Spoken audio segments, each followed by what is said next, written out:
நாமக்கல் மாவட்டம் செல்லப்பம்பட்டி என்கிறதான கிராமத்திலே ஏறத்தாழ 150க்கும் மேற்பட்டதான குடும்பங்கள் வசித்து வந்து கொண்டிருக்கின்றன.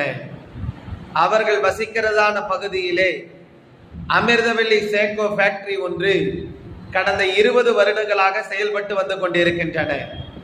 இவர்கள் அங்கே இருக்கிறதான கழிவு நீரை தேக்கி வைத்துவிட்டு நேரம் கிடைக்கும் பொழுதெல்லாம் விவசாய நிலங்களில் கொண்டு சென்று அந்த கழிவு நீரை இறக்குவதால் அங்கே இருக்கிறதான விவசாய நிலங்கள் மற்றும் நிலத்தடி நீர் மிகப்பெரிய அளவில் மாசு அடைந்துள்ளது. இதை சம்பந்தப்பட்ட அதிகாரிகளிடம் புகார் கொடுத்தும் எந்த விதமான நடவடிக்கையும் எடுக்கவில்லை. மாவட்ட ஆட்சியரிடம் அவர்களிடம் புகார் கொடுத்தும் எந்த விதமான நடவடிக்கையும் இல்லை. அதிகாரிகள் பணம் படைத்ததான சேக்கோ ஃபேக்டரிக்கு துணை போகிறார்களா என்கிற சந்தேகம் எங்களுக்கு எழும்புகிறது.